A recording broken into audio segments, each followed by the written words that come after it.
दंडवत प्रणाम.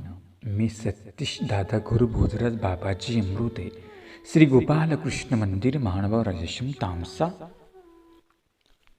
तालुका हदगाव जिल्हा नांदेड. प्रथमतः या मार्गाचे अधिकारण दत्तात्रय प्रभूंच्या श्री चरणी साष्टांग प्रणिपात करतो. साधनदाता सर्वज्ञ श्री चक्रधर स्वामींच्याही चरणी विनम्र अभिवादन करतो.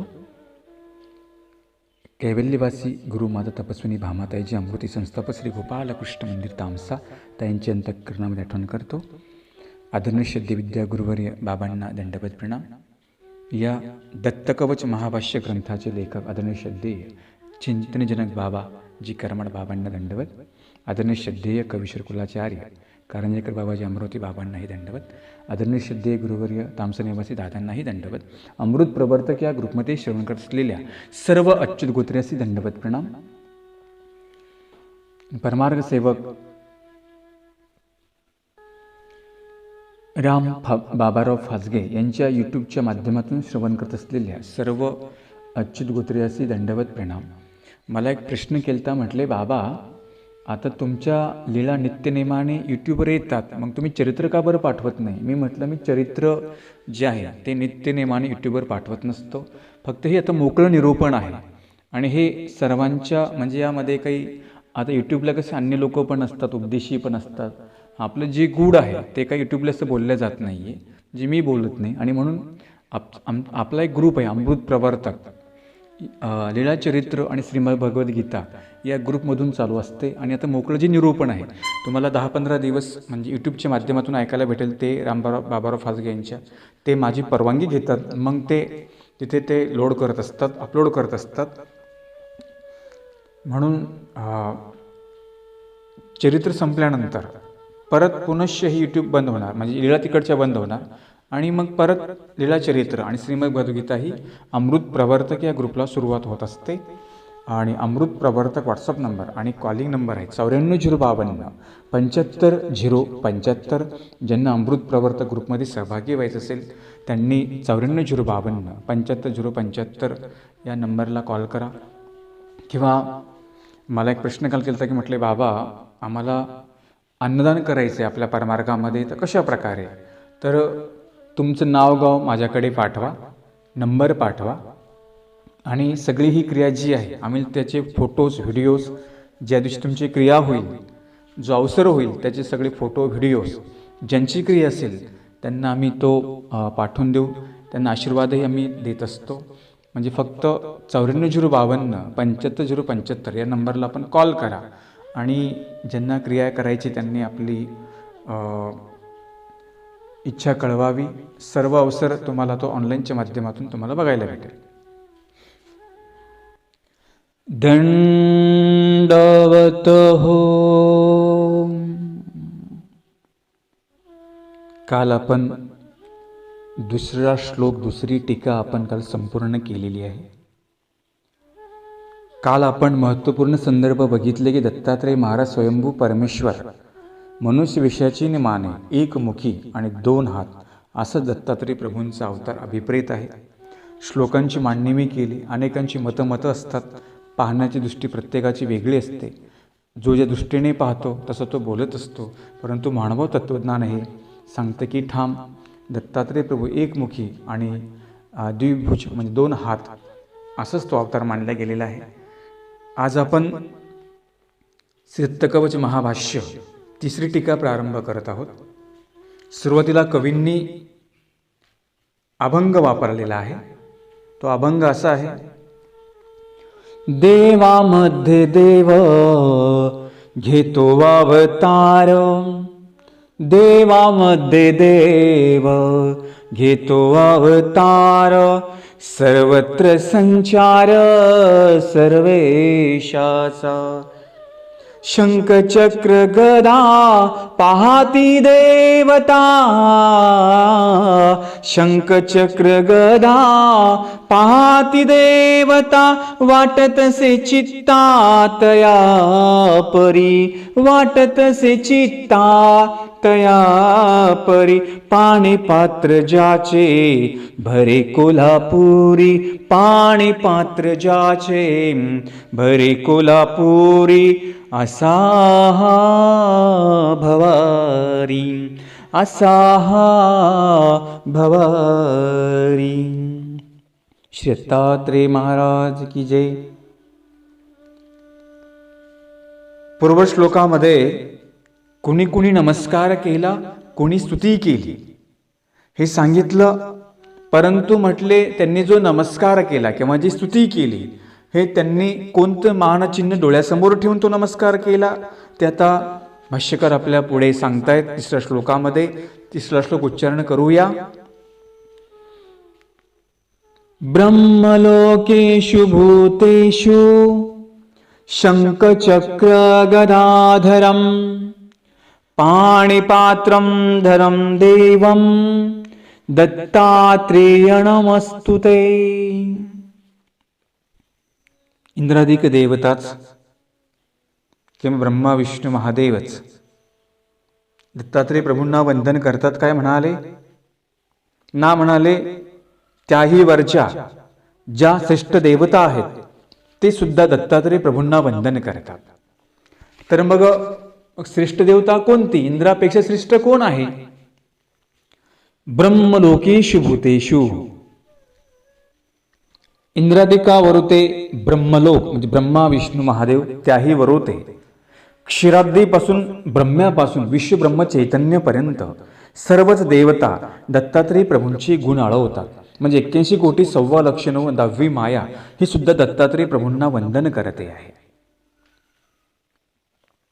उदाहरणार्थ जेव्हा ब्रह्म्याने कधी वंदन केलं, गोपवत्सहरण केले. म्हणजे ब्रह्म्याने द्वापारयुगामध्ये जे काही गुराखी होते किंवा जी गवळी होते किंवा जे गायी होत्या सगळे त्याने आपल्या तो ब्रह्मलोकी घेऊन गेला. कोण? ब्रह्मदेवता. आणि मग त्याला वाटलं गोपालकृष्ण महाराज आपल्याला शरण येतील. आता परमेश्वर कधी देवतेला शरण जातील का? देवतेला शरण जावं लागतं, जीवाला परमेश्वराला शरण जावं लागतं. परंतु परमेश्वर कुठे शरण जाणार? काय, तो अजात शत्रू आहे, तो सर्व सामर्थ्यवान आहे. जो सर्व समर्थवान असतो तो कुठे शरण जातो का? नाही जात.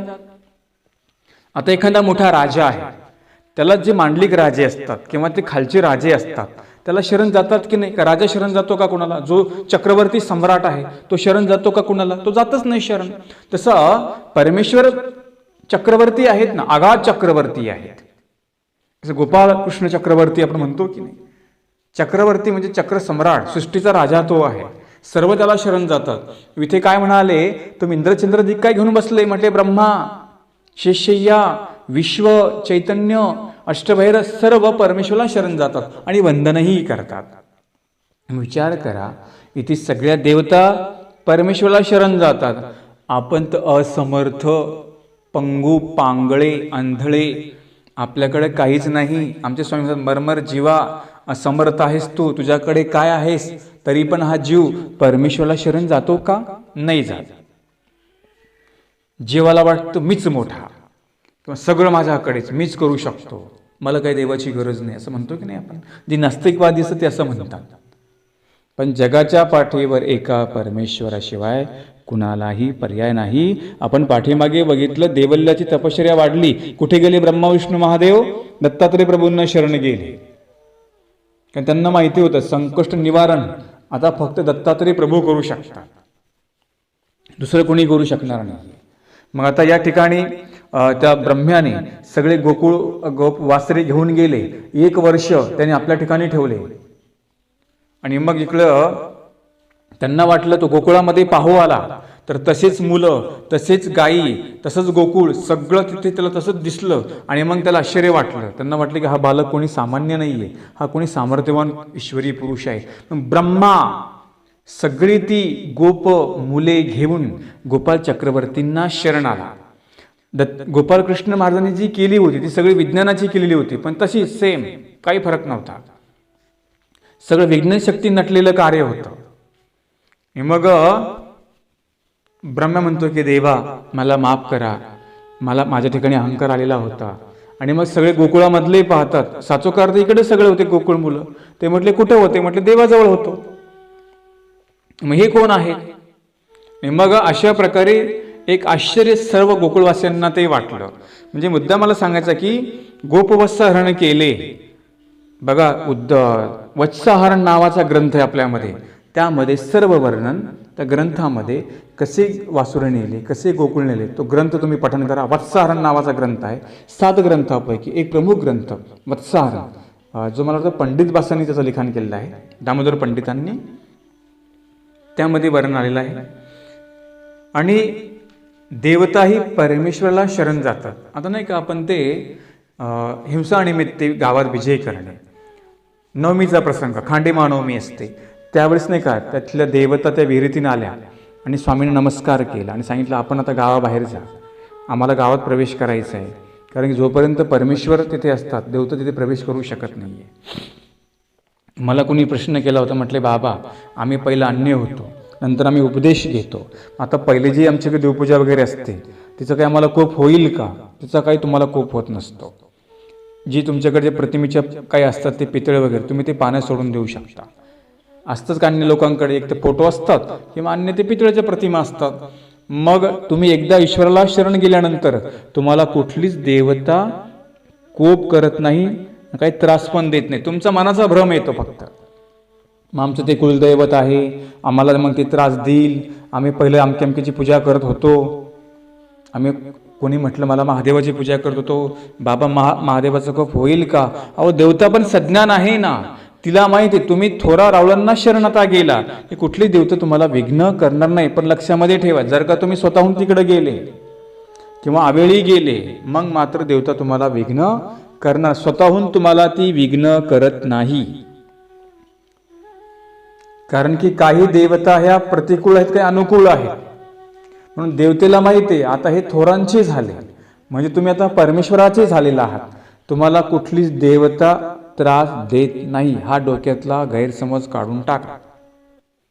म्हणून जरी तुम्ही पहिले अन्य असाल नंतर तुम्ही उपदेश घेतला, असं नाही की तुम्हाला पहिली जी देवता आहे त्याचं पूजन केलंच पाहिजे आणि त्या मंदिरात गेलंच पाहिजे. काही काही लोक गंमत फार मोठी करतात, वर्षभर इकडं करतात आणि म्हटले बाबा आमची नवस कुलदेवता आहे, आम्हाला वर्षकाठी यात्रेला जावं लागतं, जत्रेला जावं लागतं, आम्हाला ते करावंच लागतं. तुला कोणी सांगितलं येड्यासारखं करावं लागतं म्हणून? ते इथे प्रमाण आहे ना, इथे देवता ईश्वराला शरण गेल्या. देवता सज्ञान आहे ना, तिला जाणीव आहे की तुम्ही कुठे कोणाची भक्ती करता येते, तिला जाणीव आहे सगळी. मग ती तुम्हाला कशाला विघ्न करल? फक्त तुमच्या मनाचा गैरसमज असतो. लोक काय म्हणतील हे तुम्ही विचार करता. जर धर्म घेतला लोकांचा विचार करत बसू नका, लोक तुमचा उद्धार करणारा नाही. जर तुम्ही मानव संप्रदायामध्ये आला ना, तुम्हाला कट्टरतेने निष्ठतेने वागता आलं पाहिजे. कितीही विघ्न येऊ, विघ्न येतच नाही, किती अडचणी येऊ, बरोबर परमेश्वर तुमच्या अडचणी दूर करणार. पण थोडी वाट बघावं लागेल, संयम धरावा लागेल. लगेच तुम्हाला लगेच फास्ट फूड पाहिजे. देव तसं देत नसतो. देव तुमची परीक्षा घेतो किंवा तुमची दुःख देवाला दूर करायची असतात. काय काहींचं लय डांगोर असतो, बाबा एवढं करतो देव आमच्याकडे बघच नाही, किती देवाचं केलं. अरे बाबा तू तशी भोग जोडलेले आहेत ना, पहिले ते भोग देव तुमचं भोगून घेतो ना. आता आम्ही साधू, आम्हाला काय भोग नाहीये का? आम्हाला पण आहेच की भोग सगळा. भोगून मानायला सांगितलं ना तो, तुम्ही लगेच उतावळे होता आणि इकडं आपलं काम होत नाही, लगेच मग चालले विकल्परूप क्रिया करायला किंवा एखाद्या भोंदूबाबाकडे जाता आणि मग सगळं आपल्या पायावर दगड पाडून घेता.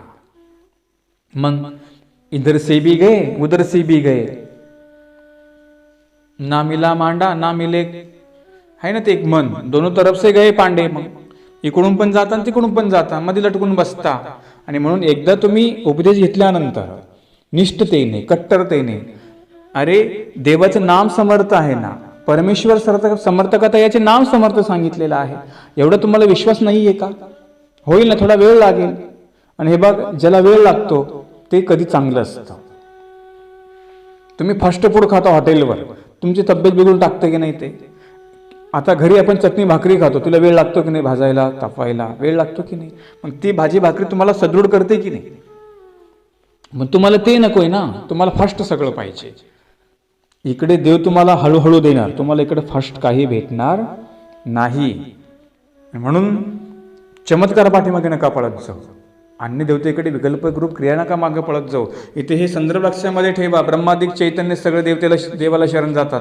आपण तर सामान्य जीव आहोत, आपण गेलं नाही पाहिजे का? गेलं पाहिजे, पण आपण तसं करत नाही ना. आपण आहे मानवा पंथामध्ये पण करतो देवतेच्या क्रिया. कोणी काय सांगितलं, कोणी सांगितलं चमत्कारी बाबा आले, पळतात तिकडे गंडे दोरे घेण्यासाठी. तिकडे तसं करू नका, आपलं करा काय करायचं ते. इथे स्थान आहे, प्रसाद आहे, परमार्ग आहे, सगळ्या क्रिया आहेत ना. मग तुम्ही तिकडे का बरं पळता? तिकडे नाही पळायचं. आणि हे लक्षामध्ये ठेवा. इथे ब्रह्मा गोपालकृष्णांना शरण आला त्या प्रसंग तो सांगतात. सगळी देवी देवता देवाला आळवतात. मुद्दाच मी तुम्हाला सांगितलं की त्या देवता आल्या, मग स्वामींची परवानगी घेतली, मग देवता बाहेर गेल्या. किंवा देवद्रोणीच्या देवता, तिथे म्हणजे चांगदेव हरताळ, तिथे त्या देवता आल्या की नाही स्वामींना भेटण्यासाठी. खळीची चोळी, खळीची सावली, भक्त म्हणतात गजंबो कायसा. स्वामी सांगतात बाई ती स्थानीची देवता आम्हाला इथे आली होती दर्शन घेण्यासाठी किंवा भेटण्यासाठी आली होती. देवता ही संज्ञा नाही, तिला जाणीव आहे. म्हणून तुम्हाला कुठली देवता निरर्थक, तुम्हाला काय ना आम्हाला काय, निरर्थक विघ्न करत नाही. हां, जर का तुम्ही मात्र तिच्या तावडीमध्ये सापडलात किंवा तुमच्याकडून काही अभित झाला, मग मात्र तुम्हाला ती विघ्न केल्याशिवाय राहणार नाही. मग तिथे काही परमेश्वराचा रोल नाही, हे लक्षामध्ये ठेवा. तुम्ही म्हणसाल आम्ही करतो देवाचं, निसं कसं काय होतंय? तो आज्ञेचा भंग केला तुम्ही. आज्ञेचा भंग करून तिकडे कामं करता, पाठीमागे कामं चुकीची करता आणि मग गुरूंना खोटं बोलता. तसं नाही करायचं. घेतला ना उपदेश निष्ठेने शेवटपर्यंत नामावर विश्वास ठेवून. नामच समर्थ आहे, परमेश्वर समर्थ का याची नाम समर्थ, यापेक्षा जगात कुठलंच कोणी सामर्थ्यवान नाही. स्पष्ट तुझं आम्हाला सांगतं. अजून काय तुम्हाला पाहिजे आता? म्हणून त्यांनी सांगितलं की देवताही दत्तात्रेय प्रभूंना वंदन करतात. आपणही दत्तात्रेय प्रभूंनाच वंदन करावं. कुठल्या जीवाला, कुठल्या देवतेला वंदन करत बसायचं नाही. संत तुकोबा, संत एकनाथ फार सुंदर त्यांनी अभंग सांगितला. शेषशायी नारायणा उत्कंठा तुझ्या दर्शना, तेने उपाव केला जाना हरुणी ब्रह्मनाची बाळे. ती लीला स्वामींनी सांगितली बघा. क्षीराब्दीचा ब्राह्मण, क्षीराब्दीची शिष्याई देवता, त्यांची पत्नी लक्ष्मी. ज्यावेळेस क्षीराब्दी श्रीकृष्णांना पण माथा तुकवतो, लक्ष्मी पाहते, ती म्हणते तुम्ही माथा कोणाला तुकवला? ते म्हटले अगं माझ्या नखाची बरोबरी करू शकत नाही असे सुंदर गोपालकृष्ण महाराज आहेत. म्हटले कुठे? मृत्यूलोकी आहेत. मग लक्ष्मीने हट्ट धरला मला बघायचं. मग आता तिला बघायचं देवाला. मग ते शिष्याने काय केले, ते ब्राह्मणाची बाळच गायब करायला सुरुवात केली. तो ब्राह्मण ते बाळ, त्या ब्राह्मणाची बाळ आपल्याकडे घेऊन गेला. आणि मग ही कथा तुम्हाला पाठीमागे सांगितली होती. मग ते अर्जुन देव तिथे गोपालकृष्ण महाराज तिथे गेले, कुठे? शिष्या ठिकाणी. आणि मग गेल्याबरोबर तो विनीत कंदन पळत पळत म्हणजे उठून आपल्या आसनावर उठून लगबगीने देवासमोर जातो आणि नमस्कार करतो आणि म्हणतो बघा ही बाळे मी आणली तुमची.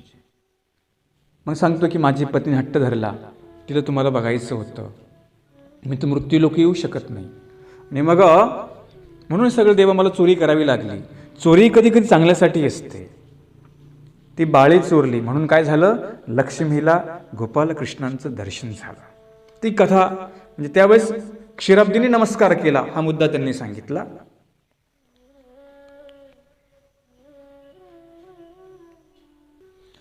अजून दत्तात्रेय प्रभूंनी कोण्या रूपामध्ये दर्शन दिले ते अभंगामध्ये सांगतात की हाती कमंडलू दंड दत्तमूर्ती ती अखंड, ध्यान लागो माझे मना विनवतो गुरु राला. अंगी चर्चली विभूती हृदय असे क्षमा शांती, तोची चित्तात आठो गुरुराज दत्तदेव, एका जनार्दनी दत्त तद्रूपे झाले चित्त. म्हणजे दत्तात्रेय प्रभूंच्या हातामध्ये कमंडलू आहे, दंड आहे. कमंडलू शब्दाचा अर्थ होतो ऋषिवेश असा बोध होतो. म्हणजे दत्तात्रेय प्रभूंचा ऋषिवेश आहे.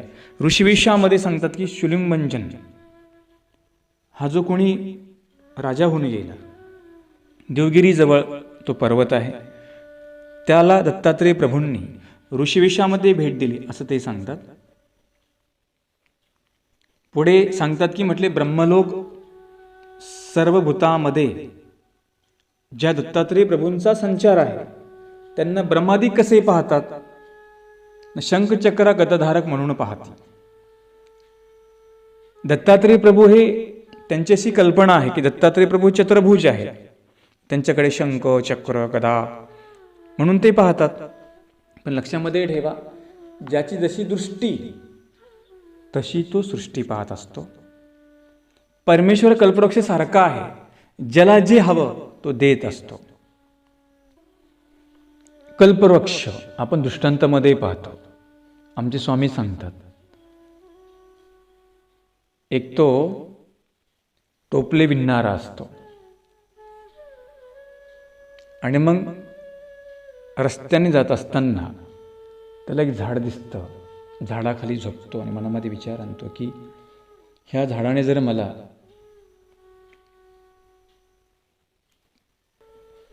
एक चांगला जर मला बांबू भेटला तर त्याची मी चांगली टोपले करेल.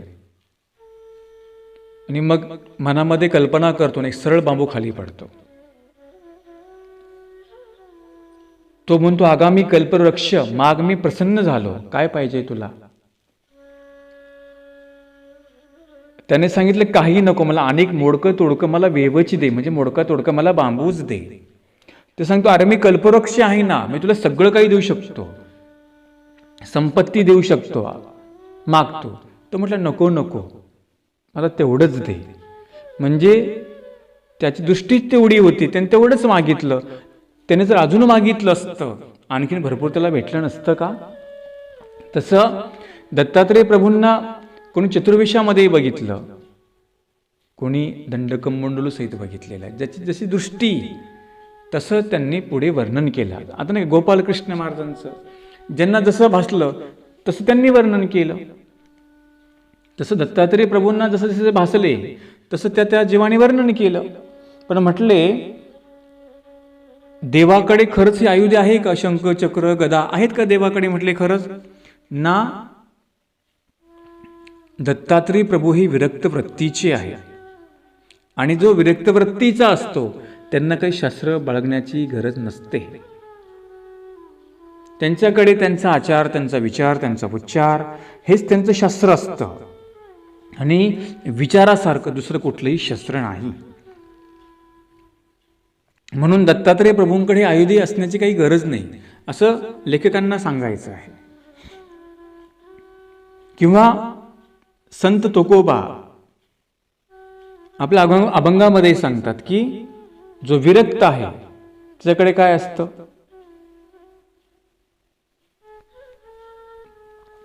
त्यांनी एक अभंग सांगितला, आम्हा घरी धन शब्दांचीच रत्ने, शब्दाचीच अस्त्रे यत्न करू, शब्दची अमुच्या जीवाची जीवन, शब्दे वाटू धन जनलोका, तुका मने पहा शब्दाचाची देव, शब्देची गौरव पूजा करू. सांगतात की ज्याप्रमाणे दुर्जनासाठी क्षमा ही शस्त्र असते, क्षमाशील पुरुषाला वेगळ्या शस्त्राची गरज भासत नाही. असंतुष्ट जो आहे त्याला संतुष्ट करायचं आहे. स्वामी वाक्याला शस्त्र समजतात. उदाहरणार्थ, एखादा दुर्जन पुरुष आहे, आपण त्याला शब्दाने क्षमा करू शकतो. आपण जर त्याला शब्दाने क्षमा केली, दुर्जनही चांगला होतो. आमच्या स्वामींनी शब्द आपला अस्त्र वापरला. कुठे? सालबर्डीच्या जंगलामध्ये. जे हिंसक लोक होते, कोण आदिवासी, जे त्या सशाला मारण्यासाठी येतात आणि म्हणतात की आमचा पैजेचा ससा द्या. स्वामीने एकच शब्द वापरला. कोणता? जो आम्हाला शरण येतो आम्ही त्याला काही मरण देत नाही. लगेच त्यांच्या बुद्धीमध्ये परिवर्तन झालं. का? शब्दाचीच रत्ने, शब्दच आमचे धन. शब्द आपले धन असतात. आणि म्हणून आपण जर प्रिय बोललो तर कितीही दुर्जन असेल तो आपला होऊन जातो. किती जर दुष्ट प्रवृत्तीचा असेल तो आपला होऊन जातो. कुठे? शब्दाने बोलल्यानंतर आणि त्याला क्षमा केल्यानंतर. एखादा किती अपराध करू द्या, एखादी आई असते, एखादा मुलगा असतो, तो किती म्हणजे त्याने जर काही केलं, आई त्याला शब्दाने प्रेमाने समजून सांगते. लगेच तो आईजवळ शरण जातो. काय केलं? फक्त त्याला क्षमा केली. त्याचा दोष पोटामध्ये ठेवला. अहो, परमेश्वराने सुद्धा किती दोष आपले पोटामध्ये ठेवले. आपल्याला क्षमा केलीच की देवाने. केली की नाही क्षमा आपल्याला? केलीच देवाने. आपण किती दुर्जन आहे हो. आपलं तर काय हो, आपलं तर कोण तोंड बघू नये, आपण असे आहोत. तो नाही का डांगरेश, स्वामी उदास झाले आणि सांगतात, डांगरेश नावाचा कुत्रा असतो, आऊ सहज सोबत तो आलेला असतो, डांगरेश असतो तो. आणि मग देव म्हणतात तुम्ही इथून निघून जा. भक्तजन निघून जातात आणि देव भक्त स्वामी सांगतात की जा परत सगळ्यांना आता बोलवा. आचार्य सगळ्यांना बोलवतात. स्वामी म्हटले इथे डांगरेश दिसत नाहीये.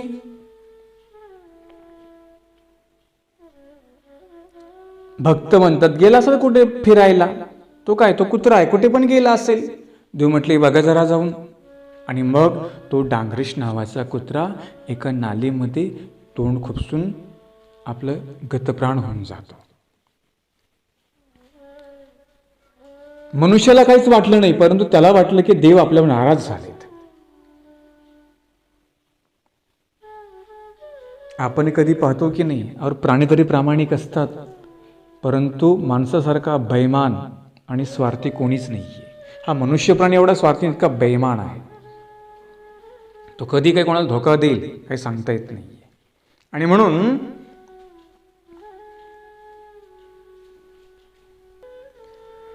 जीवासारखा एवढा दुर्जन कोणीच नाही, परंतु जो दुर्जन आहे त्याला जर क्षमा केली तर तो सुद्धा नतमस्तक नम्र होऊ शकतो.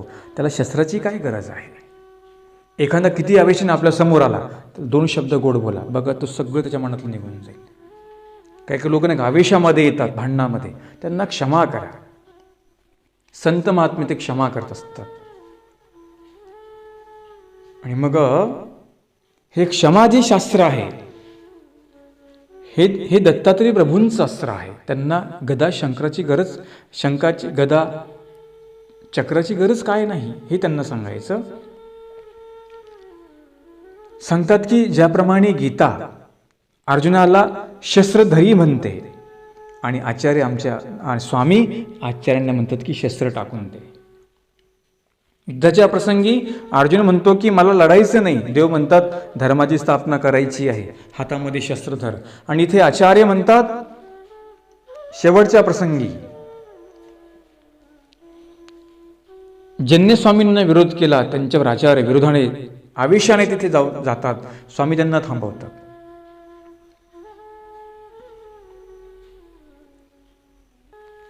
कारण की गोपाळकृष्ण महाराजांनी जे शस्त्र धरायला लावलं ते धर्मस्थापनेसाठी होतं.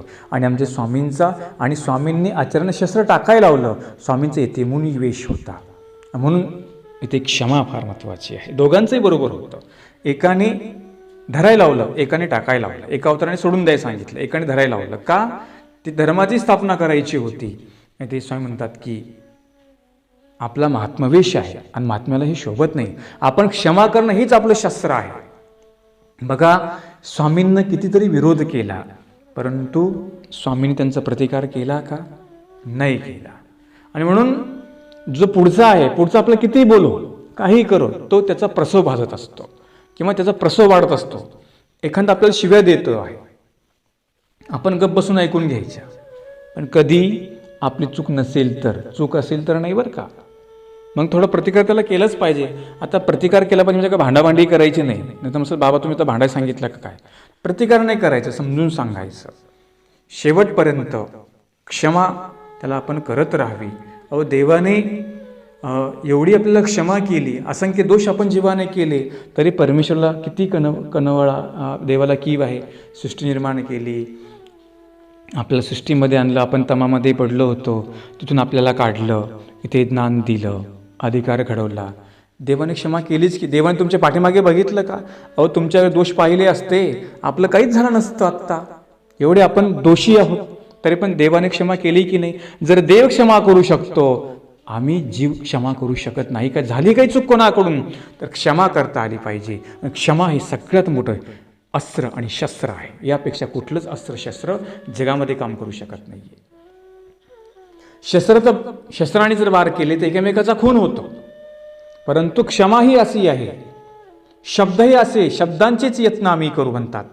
शब्देची गौरव पूजा करू. एखाद्याने शब्दाचा गौरव केला की तो त्याला फार मोठेपणा वाटत असतो. क्षमा केली की सगळे भांडणं मिटतात. म्हणून शब्द संपत्ती ही फार महत्वाची आहे. शब्द तोल के बोलिये शब्द का कोई न मोल. एक शब्द तुम्हाला घाव देतो आणि एकच शब्द तुम्हाला शांती पण देत असतो. शब्द तोच आहे, परंतु एक घाव करणारा आहे आणि एक कसा ओलावा निर्माण करणारा आहे. म्हणून सांगतात की जीवनामध्ये जे पदोपदी संकट येतील त्याला एकच लढायचं, ते म्हणजे शब्द, म्हणजे आपलं अस्त्र आपल्याला करता आलं पाहिजे. आपण चरित्रामध्ये पाहतो स्वामींच्या ठिकाणी एक ब्राह्मण आला, त्याला 5 मुली होत्या. त्या लोक पंचरांडा आला, पंचरांडा गेला म्हणायचे. आमचे स्वामी म्हणाले, या पंचगंगा हो निकी नसती, तुमचे 5 गंगा चांगल्या आहेत का? लगेच तो म्हणतो, निवालो निवालो. काल आम्ही बघितलं दत्तात्रय प्रभूंना भेट झाल्यानंतर अर्लक राजा शांत झाला की नाही? देवाने त्याला शांत केलं. तो सगळं दुःख विसरून गेलेला आहे. शब्दांची रत्ने करू. शब्द अस्त्र दत्तात्रय प्रभूंकडे आहे, शब्दाने त्याला शांत केलं.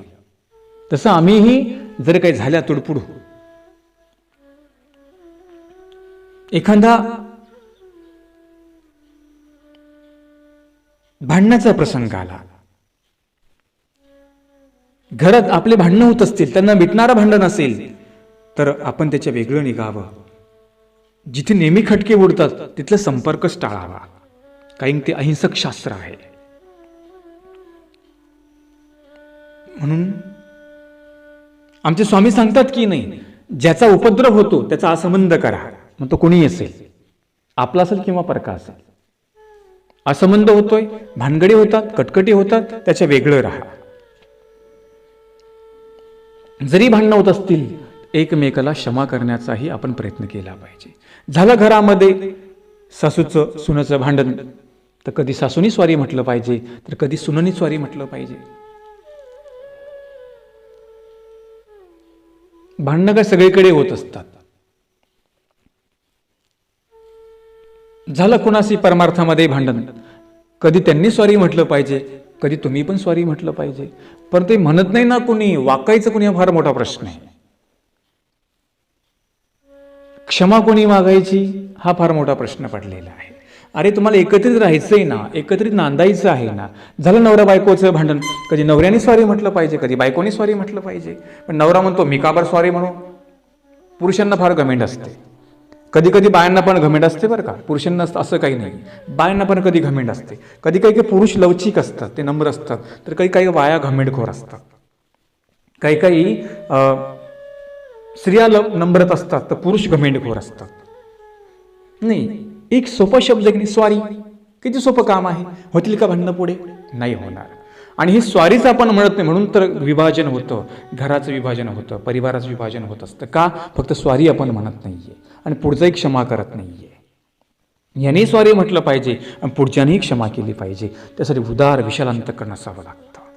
होतात, जीव आहे, चुका होतात, कोण चुकत नाही. सर्वगुण संपन्न ईश्वर सांगितला, तुम्ही चुकतो आम्ही चुकतो, फक्त ती क्षमा मागता आली पाहिजे. देवाला प्रसन्न होतो म्हणजे नेमकं काय करतो? आम्ही सॉरीच म्हणतो ना. काय करतो आपण? प्रसन्न म्हणजे नेमकं काय केलं? देवाला सॉरीच, क्षमा मागितली. देवा माझ्या कोणी दोष घडला, मला आपण माफ करा. म्हणजे काय? आपण 2 दंडवत देवाला घालतो ना प्रसवाचे, आपण सॉरीच केली ना, देवाला माफीच मागतो की नाही आपण. तसंच जे काही दोष आमच्याकडून होतील तिथे आम्हाला क्षमा मागता आली पाहिजे, स्वारी म्हणता आलं पाहिजे. आणि जो पुढचा आहे त्याने सुद्धा क्षमा केली पाहिजे. तर होतील का भांडणं? जर होत असतील त्याने सांगितलं विभाजन करा. आमचे स्वामी स्पष्ट सांगतात, उपद्रव उठी त्याच्या वेगळं व्हा. जो ज्याचा तुम्ही संग केला तो तुम्हाला उपद्रव देतो आहे, त्याच्या बाजूला व्हा, वेगळं व्हा. त्याला काय भांडणं करत बसू नका. तुम्ही तुमचं वेगळं व्हा, चिंतन करा. भांडणं कशाला करत बसता? देवाने जे काही दिलं जीवन, काय कटकटी भांडणं करत दिलंय का आपल्याला? आता प्रपंचामध्ये भांडणं होत राहतात, प्रपंच काय परमार्थ काय, पण झाल्यानंतर सुद्धा काय झालं पाहिजे? क्षमा याचना केली पाहिजे, क्षमा मागितली पाहिजे.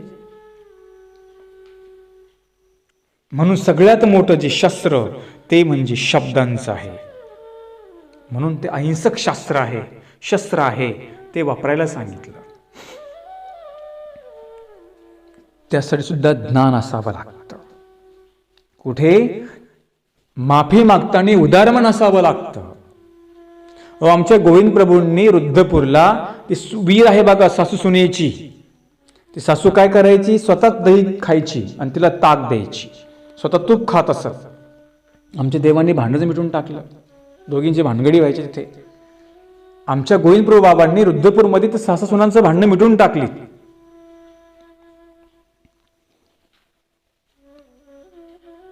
सासू सुनांनी जर प्रेमाने राहिलं तर भांडणं होतील का? कुठे? तुमच्याकडे का ना आमच्याकडे का प्रेमच महत्वाचं राहतं. जरी झाले आता हे बघा, भांडायला भांडं लागणारच आहे. आमचे स्वामी सांगतात की नाही, एका कोठाची बैल भांडती झुंजती, परंतु संध्याकाळी गोठ्यामध्ये बसल्यानंतर एकमेकाच्या पाठीला पाठ लावून बसतात.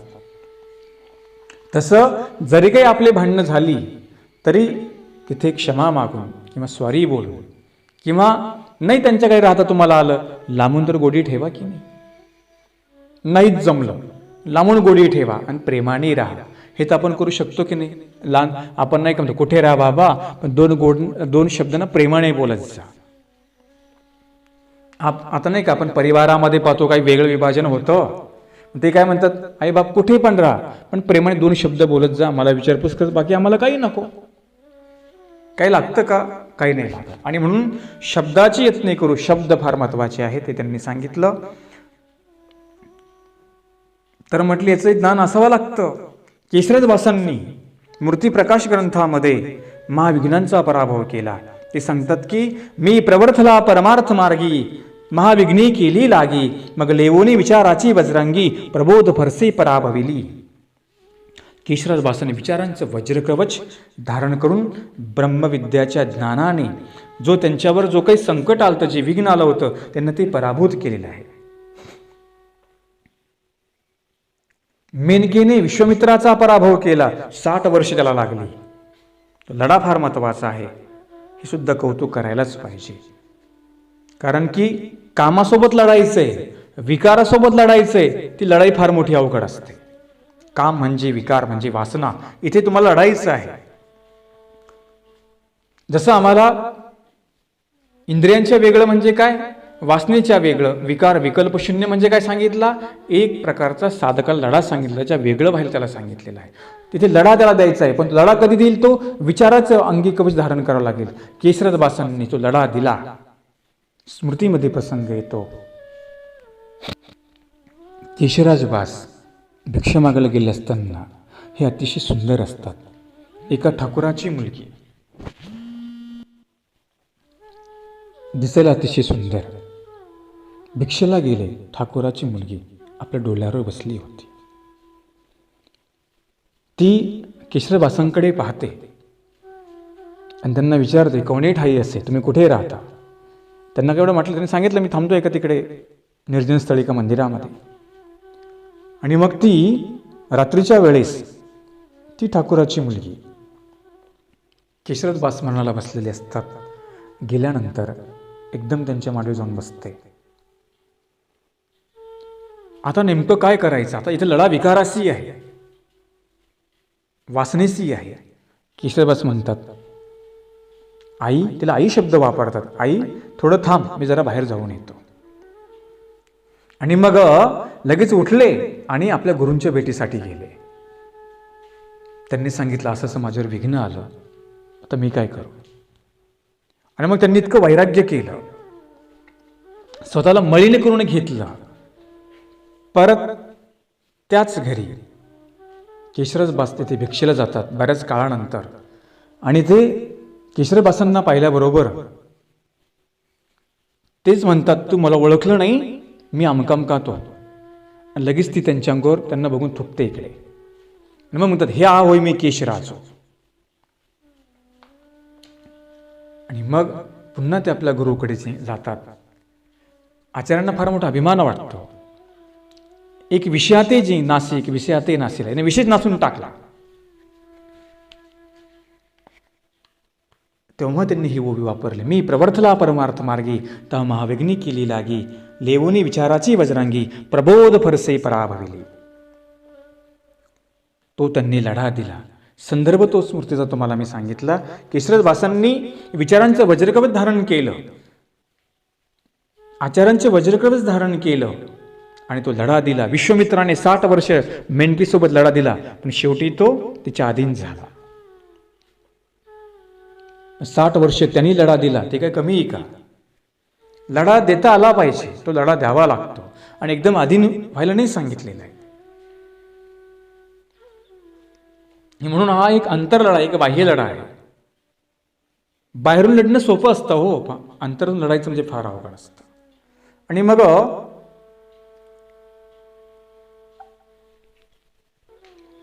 म्हणून तो लढा देत असताना इंद्रिय आपल्या अधीन असणं, साधकाच्या अधीन असणं फार गरजेचं असतं. मग ते इंद्रियांना संयमित करायला सांगितलं. गीतेने मनाला संयमित करायला सांगितलं. मनश्चंचलम स्थिरम. मन जर आपलं कंट्रोल असेल, आपण सर्व काही कंट्रोल करू शकतो. उदाहरणार्थ, तुम्हाला आंबा आवडला, पण तुम्ही आता आंबा शब्द ऐकला, तुम्हाला त्याची आवड निर्माण झाली. मग आता आंबा कसा आहे, तुम्ही तो पाहण्यासाठी गेला, याला म्हणतात द्वितीय उल्लेख. आणि मग तुम्ही तो आंबा आता तोंडाजवळ घेतला, आता तो खावा. पण तुम्ही काय केला, आपण जर तो आंबा खाल्ला तर आपल्याला त्रास होईल, मग तुम्ही तो ठेवून दिला. तसं कुठलाही पदार्थ, जड किंवा चेतन, कुठलाही पदार्थ असेल, माणसाला प्रथम उल्लेख, द्वितीय उल्लेख होतोच. परंतु सांगितलं की तो पदार्थ तुम्हाला, त्याचा त्याग तुम्हाला करता आला पाहिजे. एकदम जीव तर स्वामींनी सांगितला विकाराचा वेगळा कोणी होऊ शकत नाहीये, परंतु तिथे आम्हाला प्रतिबंध करायला सांगितला. इंद्रिय आहेत, विकार होणारच. आता दिसला पदार्थ आपण डोळ्याने पाहणारच, परंतु पाहणे स्वभाव, अन्यथा होऊन पाहणे हा विकार आहे. उदाहरणार्थ, एखादी वस्तू तुमच्या समोर आली, स्वभाव आहे की तिला पाहणं, परंतु त्या वस्तूला पुन्हा पुन्हा पाहणं, याला म्हणतात विकार. एक आहे स्वाभाविक पाहणं, एक आहे विकार रूपी पाहणं. स्वाभाविक पाहिलं ठीक आहे, पण त्याला विकार दृष्टीने पाहणं, याला म्हणतात तो इंद्रियाच्या अधीन झाला. आणि केशराज भासांनी विशेष नसून टाकला, हा मुद्दा त्यांनी सांगितला. आणि म्हणून विचारांचे वज्रकवच धारण करून साधकाने परमार्थाची वाटचाल करावी, हा त्यांनी मुद्दा सांगितलेला आहे. पुढे सांगतात की, तर म्हटले दत्तात्रेय प्रभूंकडे शंखचक्र गदा आहे, याचा सिद्धांतार्थ नेमका काय आहे. ते शंखचक्र गदा दिसतं, याचा सिद्धांतार्थ काय लावायचा म्हणाले. शंख म्हणजे पवित्र ध्वनीचा नाद. शंख काय होतो, शंखनाद केल्यानंतर त्यामधून ज्या पवित्र लहरी असतात, त्या लहरी मनुष्याला आत्मचिंतनामध्ये रममाण करणाऱ्या असतात. जसं आपण युद्धामध्ये शंख वाजवतात, शंख म्हणजे कंठातून बाहेर येणारा आवाज, एक ते आव्हान असतं. किंवा आपण आता पाहत नाही का, मंदिरामध्ये पण शंख वाजवतात. का बरं वाजवतात, की ते एक मधुर आव्हान असतं. आपण परमेश्वराला त्या ध्वनीच्या माध्यमातून आव्हान करत असतो. किंवा युद्धामध्ये शंख वाजवतात, शंख वाजल्यानंतर एक वीर रस निर्माण तयार होतो. म्हणून शंख दोन्ही ठिकाणी वाजवतात, एक मंदिरामध्ये वाजवतात, एक युद्धामध्ये वाजवतात. युद्धामध्ये का बरं वाजवतात, त्या सैन्यामध्ये काय यायला पाहिजे, चैतन्य यायला पाहिजे, आवेश यायला पाहिजे, म्हणून तो शंख वाजवतात. आणि मंदिरामध्ये का बरं वाजवतात, ते एक ध्वनिलहरी, एक भक्तीचं आव्हान ते असतं, मग आपण शंख वाजवतो. एक बाह्ययुद्ध, एक आंतरयुद्ध आहे. म्हणजे अर्जुनाचं बाह्ययुद्ध होतं आणि केशराज भासांचं काय होतं, आंतरयुद्ध होतं.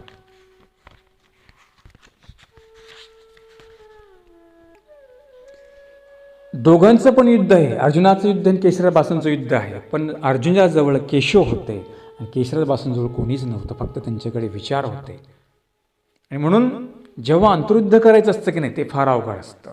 माणसाला बाहेर आठवणं कठीण आहे हो, पण त्याला अंतःकरणातून आपलंच करणं फार अवघड असतं. ते सुद्धा एक प्रकारचं युद्ध असतं. आणि म्हणून अर्जुन आणि केशराज भास हे दोन्ही संदर्भ फार महत्त्वाचे आहेत. तसं आपल्याला आंतरयुद्धही करता आलं पाहिजे आणि बाह्यही लढता आलं पाहिजे. म्हणजे जे काही कुविचार आमच्या मध्ये येतील त्यांना आम्हाला थोपवता आलं पाहिजे. आंतरयुद्ध म्हणजे ते कुविचार बाजूला ठेवून आम्हाला दत्तचिंतन करता आलं पाहिजे. आणि म्हणून परमेश्वराचं चिंतन करण्यासाठी एक आंतरयुद्ध आणि एक बाह्ययुद्ध फार महत्त्वाची असतात. जे काही येणारी विघ्न ते आम्हाला विचाराने त्याचा पराभव करावा लागतो. जो विचाराने पराभव करतो तोच परमेश्वराला प्राप्त करतो. या निरूपणामध्ये आपण एवढं पाहिलं. म्हणजे संदर्भ लक्षामध्ये ठेवा आणि याचा उद्या दुसरा भाग आपण उद्या श्रवण करणार आहोत. दंडवत प्रणाम.